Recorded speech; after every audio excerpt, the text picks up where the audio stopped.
ഇവനിത് എന്ത് പറ്റി? എന്താ വിഷമിച്ചിരിക്കുന്നത്?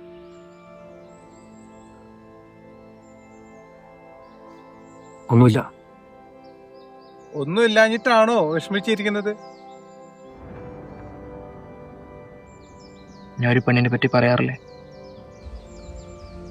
ആ അവളിന്ന് പറയാ അവൾക്ക് എന്നെ വേണ്ടാന്ന്. അവൾക്ക് വേറൊരുത്തിന് ഇഷ്ടാത്ര.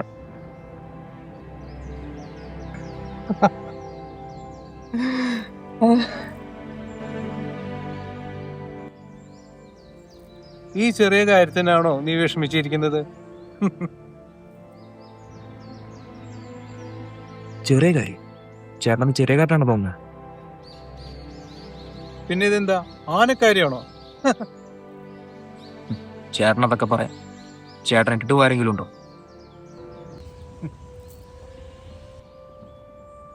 നീ അങ്ങോട്ട് നോക്കി, ആ ഒറ്റമയനെ കണ്ടോ?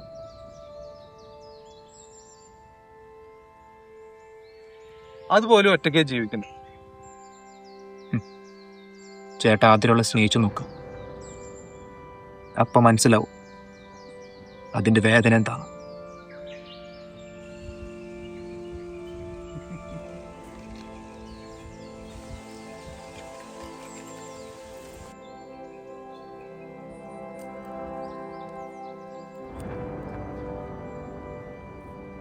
ഒരാൾക്കൂടെ ജീവിക്കാൻ ഒരാൾ കൂടെ വേണമെന്ന് നിർബന്ധമൊന്നുമില്ല.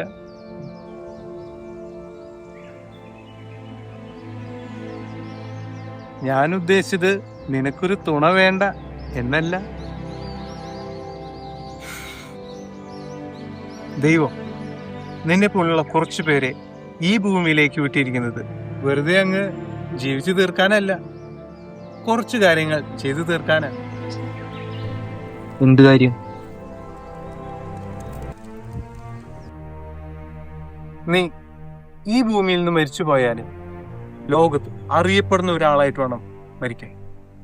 ഒരു 100 വർഷം പോട്ടെ, ഒരു 50 വർഷം കഴിഞ്ഞാലും ഇങ്ങനെ ഒരു വ്യക്തി ഈ ഭൂമിയിൽ ജീവിച്ചിരുന്നെന്ന് ലോകം പറയണം.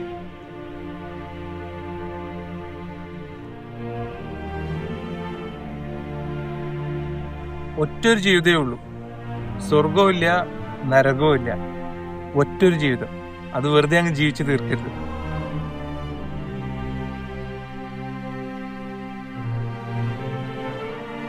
ജീവിതത്തിൽ ആദ്യം ലക്ഷ്യങ്ങൾ വേണം. നീ അതിനെ സ്നേഹിക്കുക, നീ അതിന്റെ പിന്നാലെ പോ, നീ അതിനെ നേടിയെടുക്കാൻ പരിശ്രമിക്കുക, നീ നേടിയെടുക്ക്. നീ അതിനെ പറ്റി ചിന്തിക്കുക, അല്ലാതെ നിന്നെ വേണ്ടാന്ന് പറഞ്ഞ ഒരോർത്തല്ല. എടാ, നിന്റെ ജീവിതത്തിൽ ഒരിക്കലും ഒരാളെ കൊണ്ടുപോലും പറയാൻ അനുവദിക്കരുത് നിനക്കൊന്നിനും കഴിയില്ലെന്ന്. മനസ്സിലായോ? മനസ്സിലായി. നിനക്ക് എന്തെങ്കിലും സ്വപ്നങ്ങളുണ്ടെങ്കിൽ നീ ആദ്യം അതിനെ സംരക്ഷിക്കും. ആളുകൾ ചിലപ്പോൾ നിന്നെ വിഡ്ഢിയാക്കും, നിന്നെ പുച്ഛിക്കും. അങ്ങനെയുള്ള ആളുകൾക്ക് നീ ചെവി കൊടുക്കരുത്. മനസ്സിലാക്കിയോ? ഒരേ ഒരു ജീവിതം, എന്തായാലും മരിക്കും. അപ്പോ പിന്നെ ആരോർത്ത നീ വിഷമിക്കുന്നത്? ആരോർത്ത നീ പേടിക്കുന്നത്?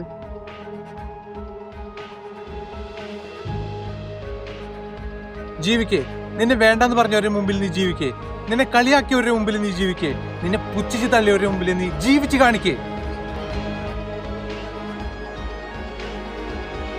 അതാണടാ റിയൽ ഈഗോ.